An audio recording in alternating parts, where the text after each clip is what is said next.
আসসালামু আলাইকুম। এই ভিডিওতে আমরা সমান্তর ধারা নিয়ে কথা বলবো। তো সমান্তর ধারা নিয়ে কথা বলার আগে আমার মনে হয় প্রথমে ধারার ব্যাপারে কথা বলাটা উচিত। তো ধারার সাধারণত আমাদের যে নবম দশম শ্রেণীর যে বই আছে সেইখানে দুই ধরনের ধারার ব্যাপারে বলা আছে। একটা হলো সমান্তর ধারা আর একটা হলো গুণোত্তর ধারা। তো এই দুইটা ধারার আগে আমাদের ধারার ব্যাপারে যে ধারণাটা আসলে নেওয়া উচিত সেটা হলো ধারা অরিজিনালি দুই রকমের হয়। একটা হলো সসীম ধারা আর একটা হলো অসীম ধারা। তো অসীম ধারার ব্যাপারে নবম দশম শ্রেণীর যে জেনারেল ম্যাথ বই আছে সেইখানে খুব বেশি একটা আলাপ আলোচনা নাই বললেই চলে। আর নবম দশম শ্রেণীর যে হায়ার ম্যাথ বইটা আছে সেই হায়ার ম্যাথ বইয়ের মধ্যে একটা চ্যাপ্টার আছে অসীম ধারার উপর। তো ইদানিংকার যে চাকরির পরীক্ষাগুলো আছে সেখানে আমরা দেখতেছি অসীম ধারার থেকেও কোশ্চেন আসে, সমান্তর ধারার থেকেও মাঝে মধ্যে দেয়, গুণোত্তর ধারার থেকেও মাঝে মধ্যে কোশ্চেন দেয়। তো ধারার যে টপিকটা এইটার উপরে আমরা আসলে তিনটা ব্যাপারই কাভার করব এবং আমরা প্রথমে সমান্তর ধারা নিয়ে কথা বলবো, গুণোত্তর ধারা নিয়ে তারপর কথা বলবো এবং সবার শেষে আমরা অসীম ধারা নিয়ে কথা বলবো। তো সমান্তর ধারার বেসিক কনসেপ্ট বোঝার পর সমান্তর ধারার থেকে যে এক্সকুশনগুলো হয়েছে সেগুলো নিয়ে আমরা কথা বলবো। এরপর গুণোত্তর ধারার বেসিক কনসেপ্ট এবং গুরুত্বপূর্ণ যে অঙ্ক আমাদের জানতে হবে সেইটার ব্যাপারে আলাপ আলোচনা আসবে। এরপর এইটার এক্সকুশনগুলো আমরা সলভ করব। আর গুণোত্তর ধারা যখন আমাদের সলভ করা শেষ, অসীম ধারাটা তখন সলভ করা আমাদের জন্য আসলে খুব বড় কোনো ব্যাপার না। অসীম ধারাতে আমাদের জাস্ট অল্প একটু জানতে হবে, তাহলেই অসীম ধারার থেকে যেই এক্সকুশনগুলো আসছে সেগুলো আমরা খুব সহজেই সলভ করতে পারবো বলে আমি মনে করতেছি। তো সেজন্য অসীম ধারার বেসিক কনসেপ্ট এবং এক্সকুশন এই দুইটাকে একত্রিত করে মাত্র একটা ভিডিও আসবে। তো আমরা যদি বলি তো সেক্ষেত্রে ধারার উপরে মোটামুটি আমাদের 5টা ভিডিও বানানোর আসলে প্ল্যান আছে। প্রথমে আমরা আজকে সমান্তর ধারার ব্যাপারে কথা বলবো। সমান্তর ধারা সেটা আসলে যোগ হয়ে হয়ে সামনের দিকে যায়। যেমন ধরেন এখানে আমি দুইটা ধারা আগের থেকে লিখে রাখছি। এই যে ওয়ানের সাথে যদি আপনি 2 প্লাস করেন তাহলে আপনি পাবেন 3, আর 3 এর সাথে যদি আপনি 2 প্লাস করেন তাহলে আপনি পাবেন 5। একই ব্যাপার আমরা আসলে পরের যে ধারাটা আছে সেখানেও দেখতেছি যে 2 তার সাথে যদি আমরা 2 প্লাস করি তাহলে আমরা পাবো 4। এই যে 4 তার সাথে যদি আমরা আবার 6 প্লাস করি তাহলে আমরা পাবো 2। এইগুলা কিন্তু আসলে আবার অন্য রকমের হতে পারতো। কিরকম? 2 তারপরে 0 আসতে পারতো, তারপর -2 হতে পারতো, তারপর -4 হতে পারতো। এইটা আবার কিরকম? এই যে 2 তার সাথে আমি যদি -2 প্লাস করি তাহলে আমরা কিন্তু পাবো 0। আবার 0, এই যে 0, এই শূন্যের সাথে আমরা যদি আরও -2 প্লাস করি তাহলে আমরা পাবো -2। তো এই ধারাটার ক্ষেত্রেও কিন্তু সেম ঘটনা ঘটছে, যেই ঘটনাটা এই ধারা এবং এই ধারার ক্ষেত্রে ঘটছে। কি হয়েছে? আগের যে পদ তার সাথে সার্টেন একটা নাম্বার যোগ হয়েছে, তারপর সেই যে পদ পাওয়া গেল যোগ করার পর তার সাথে ওই একই নাম্বার আবারও প্লাস হয়েছে, তারপর আমরা পরের পদ পাইছি। এখন এই 5-এর পর কি হবে সেটা কিন্তু খুব সহজে বলে দেওয়া যায়। 7 হবে, তারপর কি হবে? 9 হবে। সেম ঘটনা কিন্তু এখানেও ঘটছে এবং একই ঘটনা এখানে ঘটছে। তো আমরা যেটা বুঝলাম এখান থেকে যে নট নেসেসারিলি যে আমাদের সবসময় ধনাত্মক সংখ্যাই প্লাস হইতে হবে, নো, ঋণাত্মক সংখ্যাও চাইলে আগের যে নাম্বারটা আছে তার সাথে প্লাস হতে পারবে এবং সব ক্ষেত্রে সেম ডিফারেন্সটা আসলে বজায় থাকতে হবে। যেমন ধরেন এই যে 2 আর 0 তার পার্থক্য কত? তার পার্থক্য হলো -2। আবার এইটার সাথে এইটার পার্থক্য কত? -2। এইটার সাথে এইটার পার্থক্য কত? -2। তো হোপফুলি সমান্তর ধারা কি সেটার ব্যাপারে আমাদের একটা ছোটোখাটো আইডিয়া আসছে। মানে একটা পদ থাকবে, সেই পদের সাথে কিছু একটা নাম্বার হয়তো যোগ হবে, তারপরে আমরা তারপরের পদ পাবো। এই পদের সাথে আবারও ওই সেম নাম্বারটাই যোগ হবে, তারপরের পদ পাওয়া যাবে এবং সেই নাম্বার যোগ হয়ে তারপরের পদ পাওয়া যাবে। এরকমভাবে ধারাটা সামনের দিকে যেতে থাকবে। তো এইটাই হলো সমান্তর ধারা। তো সমান্তর ধারার ক্ষেত্রে সাধারণত যোগ হয়ে হয়ে সামনের দিকে যায়। এবার আমরা সমান্তর ধারার ব্যাপারে আমাদের যে ব্যাপারগুলো জানা থাকা লাগবে সেগুলো নিয়ে কথা বলবো। সমান্তর ধারার একটা প্রথম পদ থাকে, সেই প্রথম পদকে আমরা সাধারণত এ দিয়ে চিহ্নিত করে থাকি। সমান্তর ধারার মধ্যে একটা নাম্বারের ডিস্টেন্স থাকে বা একটা পার্থক্য থাকে। যেমন ধরেন এইখানে আমরা দেখতেছি যে 2 পার্থক্য আছে, এইখানেও 2 পার্থক্য আছে এবং 6-এর পরে অবভিয়াসলি 8 থাকতো, হয়তো সেখানেও 2 পার্থক্য থাকতো। তো এইটাকে আমরা বলি সাধারণ অন্তর। সাধারণ অন্তরকে আমরা ডি দিয়ে চিহ্নিত করে থাকি। আর একটা সমান্তর ধারার মধ্যে কতগুলা পদ আছে সেটাকে আমরা সাধারণত এন দিয়ে চিহ্নিত করে থাকি। তো আমরা কিন্তু একটা জিনিস এখানে বলে দেওয়াটা ভালো যে আমরা সসীম ধারা নিয়ে কাজ করতেছি। এইখানে আমরা কিন্তু অসীম ধারার জন্য যে ভিডিও সেটা কিন্তু আসবে সবার শেষে, সেটা আমরা ভিডিও শুরুতেই বলছি। তো এখনকার যে ধারাগুলো আছে এই ধারাগুলো সবগুলো সসীম থাকবে। তো একটা ধারার মধ্যে যতগুলা পদ থাকে সেই পদ সংখ্যাকে আমরা সাধারণত n দিয়ে চিহ্নিত করে থাকি। তো হোপফুলি এই অংশটুকু আপনাদের কাছে ক্লিয়ার। এরপর আমাদের একটা ঝামেলা লাগে, সেই ঝামেলাটা হলো যে nতম পদ নিয়ে ঝামেলা লাগে। যেমন ধরেন আমি যখন ছোট ছিলাম তখন এই যে 6, এই 6-এর ক্ষেত্রে আমি মনে করতাম যে যদি 3টাই পদ এখানে থাকতো তো সেক্ষেত্রে আমি মনে করতাম যে n এর ভ্যালু আসলে 6। এইভাবে আমার অনেক সময় আসলে ঝামেলা লাগতো, কিন্তু ব্যাপারটা কিন্তু এটা না। ব্যাপারটা হলো 6 কততম পদ সেইটা আসলে n এর ভ্যালু। আমি যদি গুনি, এটা হলো 1 নাম্বার পদ, এটা হলো 2 নাম্বার পদ, এটা হলো 3 নাম্বার পদ, তো তাহলে n এর ভ্যালু হবে 3, n এর ভ্যালু আসলে 6 না। আবার আমি যদি 100-র ক্ষেত্রে বলি যে 2, 4, 6, 8, 10, 12, 14, 16 এভাবে সামনের দিকে আগাইতেছে, আগাইতে আগাইতে কোনো একটা সময় আমার ধারাটা 100-তে যা শেষ হয়েছে। তো এইখানে n এর ভ্যালুটা আসলে কত? n এর ভ্যালু কি 100 নাকি n এর ভ্যালু কত? এই 100 কিন্তু আসলে n এর ভ্যালু না। n এর ভ্যালুটা হলো যে 100 কততম পদ সেইটা। তো সাধারণত যখন আমরা অঙ্কগুলো সলভ করি তখন সবার শেষের যে পদটা আছে সেটাকে আমরা n-তম পদ হিসাবে চিন্তা করি। এখন n-তম পদ যেটা সেটা কিন্তু n এর ভ্যালু না। যেমন ধরেন আমি যদি এখানে কমন সেন্স দিয়ে চিন্তা করি তো তাহলে 100 মোটামুটিভাবে 50তম পদ আসলে হওয়ার কথা। তো 100 হলো 50তম পদ। তো এই যে 50 এইটা হলো মূলত n এর ভ্যালু, আর 50 নাম্বার পদ যেটা সেইটা হলো 100। তো আমাদেরকে আসলে এইভাবে চিন্তা করতে হবে। তো এই যে n-তম পদ নির্ণয় করা সেইটার একটা সূত্র আছে, আমরা চলেন সেই সূত্রটা একটু শিখে ফেলি। সেটা হলো a plus n-1 into d equal হলো শেষ পদ। তো এইবার আমরা যদি এই যে ম্যাথটা আছে তার জন্য n-তম পদ ক্যালকুলেট করাটা একটু দেখি যে আসলে কি হয়। তো সেই ক্ষেত্রে a এর পরিচয় কি? a এর পরিচয় হলো প্রথম পদ। তো আমরা যা দেখতেছি যে প্রথম পদ হলো এখানে 2, তো তাহলে এর পরিবর্তে আমি এর ভ্যালু বসাই দিলাম 2 প্লাস n এর ভ্যালুই তো আমি আসলে খুঁজতেছি, তো তাহলে n এর মতো থাকলো। d এর ভ্যালুটা আসলে কি হবে? d এর মানে আমরা কি জানতাম যে একটা পদের থেকে আরেকটা পদের পার্থক্য, বা d এর ভ্যালু সবচেয়ে সুন্দরভাবে বের করার যে ওয়ে সেটা হলো আপনারা চাইলে এইভাবে মনে রাখতে পারেন d ইকুয়াল টু পরের পদ মাইনাস আগের পদ। তো এখন পরের পদ হিসাবে আমি যদি 6কে চিন্তা করি তো তাহলে তার আগের পদ কত? 4। তো তাহলে পরের পদ 6কে চিন্তা করলাম মাইনাস আগের পদ মানে হলো 4, তো ইকুয়াল হলো 2। তো তাহলে d এর ভ্যালু 2। আবার যদি পরের পদ হিসাবে আমি 4কে চিন্তা করি, তার আগের পদ কত? 2, তাহলে 4-এর থেকে আমার 2 মাইনাস করতে হবে, তাহলে পরের পদ 2 মাইনাস আগের পদ হলো 2। আচ্ছা, তো পরের পদ হলো 4 আর আগের পদ হলো 2, তাহলে 4-এর থেকে 2 যদি মাইনাস করি তাহলে আমরা পাবো 2। তো তাহলে আমরা দেখতেছি যে d এর ভ্যালু হলো 2। তো আমরা যদি d এর ভ্যালু এখানে 2 বসাই দিই, শেষ পদ হিসাবে আমাদের কত আছে? 100, তাহলে এখানে 100 চলে আসলো। এই যে 2 সেটা এই পাশে যেহেতু প্লাস আকারে আছে, এই পাশে গেলে কি হবে? মাইনাস হবে। তো তাহলে n-1 ইন্টু 2 ইকুয়াল 100-র সাথে যদি 2 মাইনাস করি তাহলে আমরা পাবো 98। n-1 এই যে 2 সেটা এইটুকুর সাথে গুণ আকারে আছে, এটা এই পাশে যদি আমি দিই তাহলে ভাগ করতে হবে। তাহলে 98কে যদি আমরা 2 দিয়ে ভাগ করি তাহলে আমরা কত পাবো? 49 পাবো। এইবার এই যে মাইনাস আছে সেই মাইনাস যদি এই পাশে আসে তাহলে প্লাস হবে, তাহলে n ইকুয়াল টু 49, তার সাথে যদি +1 করি তাহলে আমরা পাবো 50। তো আমরা যে কমন সেন্স দিয়ে চিন্তা করছিলাম যে n এর ভ্যালু মোটামুটি 50 হওয়ার কথা, তো আমরা দেখতেছি যে হ্যাঁ আমাদের কমন সেন্স আসলে মোটামুটি ঠিকই আছে। তো এইটা হলো আমাদের n-তম পদ নির্ণয় করার একটা ওয়ে। অনেক সময় আমাদেরকে প্রশ্নের মধ্যে বলে যে 12তম পদ কত হবে সেটা ক্যালকুলেট করুন। তো এই যে 12তম পদ এইটাকে আমাদের আসলে n-তম পদ এই হিসাবে চিন্তা করতে হয়।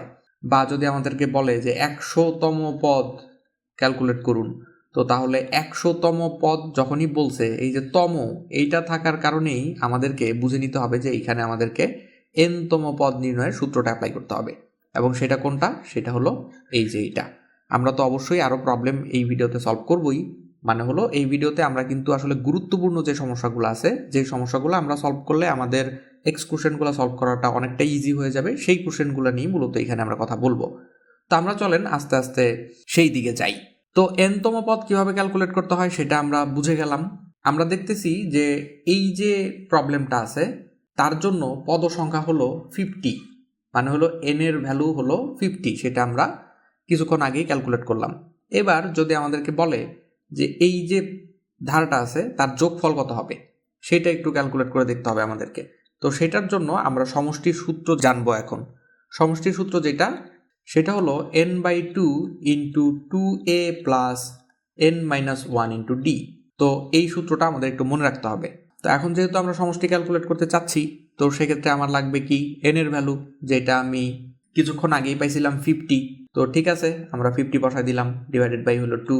এরপর 2 ইন্টু a, এর পরিচয় কি প্রথম পদ, তো তাহলে a এর ভ্যালু আমি বসাই দিলাম, প্লাস এইখানে আমি দেখতেছি আবারও n আছে, তো তাহলে তার পরিবর্তে আমি n এর ভ্যালু বসাইলাম 50 মাইনাস 1। d এর ভ্যালু কত 2, সেটাও আমরা জানি। তো এবার যদি আমি এখানে খুব সিম্পলি অঙ্ক করে ফেলি, 50কে যদি আমরা 2 দিয়ে ভাগ করি তাহলে আমরা পাবো 25, এই দুইটা যদি গুণ করি তাহলে আমরা পাবো 4, এইখানে যদি আমরা হিসাব করি তাহলে আমরা পাবো 98। তো তাহলে 25 প্লাস এই দুইটাকে যদি আমরা যোগ করে ফেলি তাহলে আমরা পাবো 102। দুঃখিত, এখানে আসলে যোগ হবে না, এখানে আসলে অ্যাকচুয়ালি হবে গুণ। তো তাহলে এখন আমরা 102 এর সাথে যদি 25 গুণ করে ফেলি তাহলে যেটা হবে সেটাই হবে আমাদের উত্তর। তো 102 এর সাথে যদি আমরা 25 গুণ করি তাহলে আমরা পাবো 2550। তো এইভাবেই আমাদের আসলে সমষ্টি ক্যালকুলেট করতে হয়। তো আমরা এখান থেকে মূলত দুইটা জিনিস শিখলাম, সেটা হলো n-তম পদ নির্ণয়ের সূত্র, সেটা হলো a plus n-1 into d। আরেকটা শিখলাম আমরা সমষ্টি সূত্র। এই দুইটা সূত্র আমাদের আসলে খুব ভালোভাবে জানা থাকতে হবে, তা না হলে আমাদের অঙ্কগুলা ভালোভাবে বোঝাটা একটু কঠিন হয়ে যাবে। তো সেজন্য আমি আপনাকে সাজেস্ট করব, যদি এই ভিডিওর থেকে আপনি আসলে লাভবান হতে চান, সেক্ষেত্রে আপনাকে শুরুতে এই দুইটা সূত্র সম্পর্কে খুব ভালোভাবে আইডিয়া নিতে হবে। এবার আমরা কিছু গুরুত্বপূর্ণ সমস্যা সমাধান করব। আমরা মূলত এই যে কোশ্চেনগুলো আছে এই কোশ্চেনগুলোকে সিলেক্ট করছি। এই কোশ্চেনগুলা আমি কালেক্ট করছি নবম দশম শ্রেণীর যে গণিত বই আছে, সাধারণ গণিত যে বইটা আছে সেই বই থেকে। তো চলেন দেখি আমরা আস্তে আস্তে এই কোশ্চেনগুলোর সলিউশন করতে থাকি। এখানে বলা আছে এটা একটা ধারা, ধারাটির 15তম পদ কোনটি। তো যেহেতু তম উল্লেখ আছে, তা আমরা বুঝতেছি যে এখানে আমাদের n-তম পদ নির্ণয়ের যে সূত্র সেটা অ্যাপ্লাই করার মাধ্যমে এই কোশ্চেনটা আমাদের সলভ করতে হবে। তো তাহলে n-তম পদ এইভাবেই তো আমরা পড়ে আসছি, তাই না? তো তাহলে n এর জায়গায় কত আছে 15। তো তাহলে এই যে কোশ্চেনটা আছে এই কোশ্চেনের জন্য n এর ভ্যালু কত হবে 15 হবে। আচ্ছা, আর এইখানে আমাদের n-তম পদ নির্ণয়ের সূত্রটা কি শিখছিলাম, a plus n-1 into d, এটি তো শিখছিলাম। তো তাহলে n এর ভ্যালু আমি পাই গেছি 15। আমার আর কি লাগতেছে, a এর ভ্যালু লাগতেছে। a এর ভ্যালু মানে কি প্রথম পদ, তো তাহলে 7, এটাই হলো আমাদের a। তো তাহলে a এর ভ্যালু আমি পেয়ে গেছি 7। আর আমার আরেকটা কি লাগবে d, d মানে কি পরের পদ মাইনাস আগের পদ। তো তাহলে পরের পদ আমি যদি 19কে চিন্তা করি আর আগের পদ যদি 13 হয়ে থাকে, তো তাহলে 19-এর থেকে 13 মাইনাস করলে 6 পাওয়া যায়। তো তাহলে d ইকুয়াল টু হলো 6। তো এখানে আমি সিম্পলি মানগুলো বসাই দিব। তাহলে a এর ভ্যালু আমি বসাইলাম 7 প্লাস n, তার ভ্যালু বসাইলাম 15 মাইনাস 1, এবং এই যে d তার ভ্যালু বসাইলাম আমি 6। তো তাহলে 7 প্লাস 14 ইন্টু 6, তো তাহলে এইটাকে হিসাব করলে যা হবে তাই হবে আমাদের উত্তর। তো এইটাকে যদি আমরা হিসাব করি তাহলে পাওয়া যাবে 91। তো আমরা দেখতেছি যে খ নাম্বার 91 আছে, তো 3 নম্বরের যে অ্যান্সার সেটা হবে 91। এরপর আমাদেরকে বলছে যে ধারাটির প্রথম 20টি পদের সমষ্টি কত হবে। আচ্ছা, তো তাহলে 20টি পদের সমষ্টি, এখান থেকে আমি বুঝতেছি যে আমাকে প্রথম 20টা পদ হিসাব করতে হবে। তো তাহলে 20টা পদ যদি আমরা হিসাব করি তাহলে সেক্ষেত্রে n এর ভ্যালু অবশ্যই 20ই হবে। তো ঠিক আছে, আমি n এর ভ্যালু 20 পেয়ে গেছি। আমার a এর ভ্যালু কত, সেটা তো 7। d এর ভ্যালু আমি আগের থেকেই জানি, আগের অঙ্কের মধ্যে আমি হিসাব করছি 6। ওকে, তো তাহলে এখন যদি আমি সমষ্টির সূত্রটা এখানে অ্যাপ্লাই করি, n/2 into 2a plus n-1 into d, তো এখান থেকেই আমি কিন্তু আসলে সমাধানটা পেয়ে যাব। আমি যদি n এর ভ্যালু 20 বসাই, এখানে 2, তারপরে 2 ইন্টু a এর ভ্যালু বসাইলাম আমি 7 প্লাস n এর ভ্যালু আবারও 20 মাইনাস 1, আর d এর যে ভ্যালু আছে সেটা আমরা জানি 6। তো এটা আমার মনে হয় না আর আপনাদেরকে হিসাব করে দিতে হবে, আপনারা এটা হিসাব করতে পারবেন। এটাকে হিসাব করলে যা হবে তাই হবে আমাদের এই যে 4 নাম্বার যে অঙ্কটা আছে তার সমাধান। চলেন দেখি তারপর কি আছে। 5 নাম্বার যে অঙ্ক এখানে দেয়া আছে সেখানে আমরা দেখতেছি যে এই যে সাধারণ অন্তর এবং 12তম পদ এগুলো আমাদের ক্যালকুলেট করতে হবে। আচ্ছা, আমাদেরকে সাধারণ অন্তরটা ক্যালকুলেট করতে বলছে আগে। তো সাধারণ অন্তর মানে কি পরের পদ মাইনাস আগের পদ।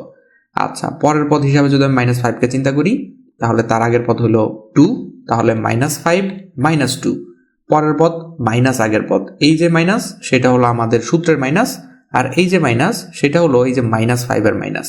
তো এখান থেকে আমি পাইতেছি -7। তো এইটাই হলো আমাদের ডি বা সাধারণ অন্তর। আমি যদি অন্য আরেকটা ভাবে ট্রাই করি, যে পরের পদ হিসাবে ধরেন আমরা -19কে হিসাব করলাম, আর আগের পদ হিসাবে তাহলে কি আসবে -12 আসবে। তো আমরা যদি এইভাবে একটু হিসাব করি যে -19 এটা হলো আমার পরের পদ, মাইনাস আগের পদ কত -12, তো তাহলে -19 মাইনাস মাইনাস হয়ে যাবে +12। তো এখান থেকে আমি পাইতেছি যে -7 হবে আমাদের আসলে ডি এর ভ্যালু। তো হোপফুলি এটা আমাদের কাছে ক্লিয়ার। এবার আমি দেখতেছি যে 12তম পদ ক্যালকুলেট করতে বলছে। তম পদ ক্যালকুলেট করতে বললে আমরা কি করি, আমরা এনতম পদ নির্ণয়ের সূত্র অ্যাপ্লাই করি। তো তাহলে এনতম পদ নির্ণয়ের সূত্র কি, a plus n-1 into D. A এর ভ্যালু এখানে অবভিয়াসলি 2, এই যে প্রথম পদ 2, প্লাস n এখানে আমাদেরকে বলেই দিছে 12তম পদ, তাহলে আমরা বসাবো 12 -1, ডি এর ভ্যালু আমরা জানি সেটা হলো -7, তাহলে -7। তো তাহলে 2 প্লাস 13 -7, এইটা আমরা সবাই হিসাব করতে পারি। এটাকে হিসাব করলে যা হবে তাই হবে আমাদের এই 5 নম্বরের উত্তর। আমরা চলেন এই যে 6 নাম্বার যেটা আছে সেটা একটু সলভ করার চেষ্টা করি। বলছে যে এই ধারটির কোন পদ এত, তাহলে আমরা ধরে নিলাম যে n-তম পদ হবে 392। এই প্রশ্নটাও কিন্তু অনেক গুরুত্বপূর্ণ। আপনারা যদি দেখেন যে এই ধরনের কোশ্চেন সাধারণত ধারার পার্ট থেকে চাকরির পরীক্ষাগুলোতে আসে। তো তাহলে n-তম পদ নির্ণয়ের সূত্র কি, a plus n-1 into D equal হলো 392। আচ্ছা, তো তাহলে a এর ভ্যালু কত, 8, প্লাস n এর ভ্যালুই আমি খুঁজতেছি, তাহলে n এর মতো থাকলো। এই যে d, সেই d কি, এই যে পরের পদ মাইনাস আগের পদ। তাহলে আমরা যদি 11 থেকে 8 মাইনাস করি তাহলে আমরা পাবো 3 ইকুয়াল হলো 392। তো তাহলে n-1 ইন্টু 3 এটা ইকুয়াল, এই যে 8 আছে সেটা এই পাশে গেলে অবশ্যই মাইনাস হবে। তো তাহলে আমরা পাবো 384। এবার n-1, এই 3 দিয়ে আমাদেরকে অবশ্যই 384কে ভাগ করতে হবে। যদি ভাগ করি তাহলে কত পাওয়া যায়, এটা আপনারা যদি ভাগ করেন তাহলে দেখবেন যে 128 পাওয়া যাবে। তো তাহলে n ইকুয়াল টু কত হবে, এই যে -1 সেটা পাশে গেলে +1 হবে, তাহলে 129। এটা হবে আমাদের 6 নম্বর প্রশ্নের উত্তর। সেম কোশ্চেন আমরা দেখতেছি যে 7 নম্বরে আছে। এটাকে একদম সিমিলার ওয়েতে আসলে সলভ করতে হবে। তো হোপফুলি এটা আপনারা নিজেরাই পারবেন। চলেন দেখি তারপরে আমাদের আর কি কি সমস্যা আছে। এখানে আমরা দেখতেছি যে এই ধারাটির প্রথম 9টি পদের সমষ্টি কত সেটা বের করতে বলছে। আচ্ছা ভালো, তো তাহলে এইটা হলো আমাদের a এর ভ্যালু যেহেতু প্রথম পদ। আর যদি আমরা 24 থেকে 16 মাইনাস করি তাহলে আমরা পাবো 8। তো তাহলে d ইকুয়াল টু হবে 8। আর 9টি পদ যেহেতু, তার মানে n এর ভ্যালু তারা এখানে ক্লিয়ারলি দিয়েই দিছে, সেটা হলো 9। আমরা এখন শুধুমাত্র সূত্রটা অ্যাপ্লাই করব, n ডিভাইডেড 2 ইন্টু হলো 2a plus n-1 into d। তো আমরা চলেন এখন মানগুলা বসাই। n এর ভ্যালু হলো 9 ডিভাইডেড 2 ইন্টু a এর ভ্যালু হলো 8 প্লাস n মানে হলো 9 -1 ইন্টু d মানে হলো 8। তো এইটা হিসাব আর আমার মনে হয় না করে দিতে হবে, এটা আপনারা হিসাব করতে পারবেন। তো এইটা হিসাব করলে যা হবে তাই হবে আমাদের এই যে প্রশ্নটা আছে তার উত্তর। আচ্ছা, এবার যদি আমরা এই কোশ্চেনটা একটু সলভ করার চেষ্টা করি। এখানে আমরা দেখতেছি যে একটা ধারা দেয়া আছে, তো সেইখান থেকে আমার a এর ভ্যালু আমি খুব সহজে বের করতে পারতেছি। পরের পদ মাইনাস আগের পদ যদি করি তাহলে d ইকুয়াল আমি এখান থেকে 6 পাইতেছি। আমার আরেকটা কিছু একটা দরকার, সেই কিছু একটা কি দরকার, আমরা যদি সমষ্টি, এখানে তো আসলে যোগই করতে বলছে তাই না, যোগ করার মানে তো আসলে সমষ্টি। তো সমষ্টিটা যদি ক্যালকুলেট করতে যাই তো সমষ্টির সূত্রটা আমাদের অবশ্যই অ্যাপ্লাই করতে হবে। তো সমষ্টির সূত্রটা কি, n/2 into 2a plus n-1 into d, এটাই তো আমাদের সমষ্টির সূত্র। তো আমরা দেখতেছি যে আমাদের n এর যে ভ্যালু সেইটা এখান থেকে আমরা খুঁজে পাইতেছি না, এখানে দেয়া নাই। আমরা কিন্তু প্রথম দিককার যে স্লাইড আছে সেখানে একটা জিনিস দেখাইছিলাম যে n-তম পদকে আমরা সাধারণত শেষ পদ হিসাবে চিন্তা করি। তো এইখানে শেষ পদ কত, 59। তো আমি কি তাহলে এটা বলতে পারি যে n-তম পদ ইকুয়াল শেষ পদ, দ্যাট মিনস শেষ পদটা কত, 59। n-তম পদ নির্ণয়ের সূত্রটা আবার কি, a plus n-1 into d। হ্যাঁ, এটা তো অবশ্যই বলা যায়। a এর ভ্যালু কত, 5, প্লাস n এর ভ্যালুই আমি খুঁজতেছি, তাহলে n এর মতো থাকলো, d এর ভ্যালু হলো 6 ইকুয়াল হলো 59। তো তাহলে n-1 ইন্টু 6 ইকুয়াল, এই যে 5 আছে সেটাই পাশে গেলে মাইনাস হবে, তাহলে 59 থেকে যদি আমি 5 মাইনাস করি তাহলে হবে 54। n-1, এই 6 দিয়ে অবশ্যই আমি 54কে ভাগ করব এবং 6 নং 54 হয় আমরা জানি, তাহলে n ইকুয়াল টু আমি পাইতেছি 10। এই যে -1 এই পাশে গেলে প্লাস হবে, এইভাবে n এর ভ্যালু হবে 10। তো আমার যা যা ভ্যালু দরকার ছিল সবকিছু আসলে বের করা শেষ। এবার আমি শুধুমাত্র, যেহেতু এটা সবগুলাই যোগ আকারে আছে, দ্যাট মিনস আমাকে সমষ্টি নির্ণয় করতে হবে। তো এখানে শুধুমাত্র আমি মানগুলো বসাই দিব। তাহলে n এর ভ্যালু বসালাম আমি 10 ডিভাইডেড 2 ইন্টু a এর ভ্যালু আমি জানি এই যে 5 তাহলে 5 প্লাস n এর ভ্যালু হলো 10 মাইনাস 1 আর d এর ভ্যালু হলো 6। তো এইটা আর আমার মনে হয় না হিসাব করে দিতে হবে, এটা আপনারা হিসাব করতে পারবেন। 5 ইন্টু এখানে হবে 10 প্লাস 9 ইন্টু 6, এইটা হিসাব করলে যা হবে সেটাই হবে আমার এই যে প্রবলেমটা আছে তার সলিউশন। পরের যে ম্যাথটা আছে সেটা কিন্তু সিমিলার ওয়েতে আমাদের করতে হবে, শুধুমাত্র একটা জায়গায় আমাদেরকে সতর্ক থাকতে হবে। সেটা কি? সেটা হলো আপনারা দেখেন এখানে মানগুলা কিন্তু কমতেছে। এই যে 29, এই যে 24, এইখানে যদি আমি সাধারণ অন্তর বের করার চেষ্টা করি, ডি এর ভ্যালু যদি বের করার চেষ্টা করি, তাহলে কি হবে? 25 মাইনাস 29 আসবে অবশ্যই। এখান থেকে আমরা পাবো কিন্তু -4। তো তাহলে ডি এর ভ্যালুটা আমার হবে -4, আর শেষ পদ সেটা কিন্তু -23। তো শুধুমাত্র এই দুইটা জায়গায় যদি আপনারা একটু সতর্ক থাকেন, তাহলে আমার মনে হয় এই কোশ্চেনটা আপনারা যতটুকু এখান থেকে শিখলেন, যদি একটু কেয়ারফুলি শিখে থাকেন, যদি একটু মনোযোগ দিয়ে থাকেন, হোপফুলি এই প্রবলেমটা আপনারা নিজেরাই সলভ করতে পারবেন। তো আমরা এই ভিডিওর থেকে যা যা শিখলাম সেটা হলো n-তম পদ ব্যাপারটা কি সেটার ব্যাপারে আমরা জানছি, n-তম পদের সূত্র বা এটাকে কিভাবে আসলে বের করা যায় সেটা আমরা শিখছি। আমরা n সংখ্যক পদের যোগফল নির্ণয় করা শিখছি, এবং তার পাশাপাশি আমরা যোগফল নির্ণয় করার জন্য আমাদের যে সমষ্টির সূত্রটা, সেই সমষ্টির সূত্রটা এখান থেকে শিখছি, এবং সেইগুলা কিভাবে অ্যাপ্লাই করতে হয় সেই ব্যাপারে আমরা মোটামুটি একটা ভালো ধারণা পাইছি। আমি যদি প্রিলিমিনারি পরীক্ষার কথা মাথায় রাখি, তো সেই ক্ষেত্রে আজকের ভিডিওতে যেই ব্যাপারগুলো নিয়ে কথা বলা হলো, এই ব্যাপারগুলো যদি আপনারা একটু কেয়ারফুলি মাথায় রাখার চেষ্টা করেন, তো সেক্ষেত্রে দেখবেন যে প্রিলিমিনারি কোশ্চেনের যেই ব্যাপারগুলো সমান্তর ধারার থেকে এসে থাকে সাধারণত, সেগুলো আপনাদের কাছে খুবই ইজি হয়ে যাবে। এবং অবশ্যই পারফেকশনের জন্য আপনাকে একবারের জায়গায় হয়তো অনেকবার প্র্যাকটিস করতে হবে, সেটা তো আসলে সবারই জানার কথা। তো আজকের ভিডিওটা এই পর্যন্তই। আমরা এর পরের ভিডিওতে সমান্তর ধারার থেকে যে কোশ্চেনগুলা বিভিন্ন চাকরি পরীক্ষা আসছে সেগুলা নিয়ে কথা বলবো, এবং হোপফুলি সেই ভিডিওটা আপনারা দেখবেন। ডেসক্রিপশনে অন্যান্য সোশ্যাল মিডিয়ার লিঙ্ক দেওয়া থাকবে, হোপফুলি সেখানেও আপনারা আমাদের সাথে যুক্ত হবেন, এবং চ্যানেলটা সাবস্ক্রাইব করতে ভুলবেন না। সবার জন্য অনেক অনেক শুভকামনা। আল্লাহ হাফেজ, টেক কেয়ার।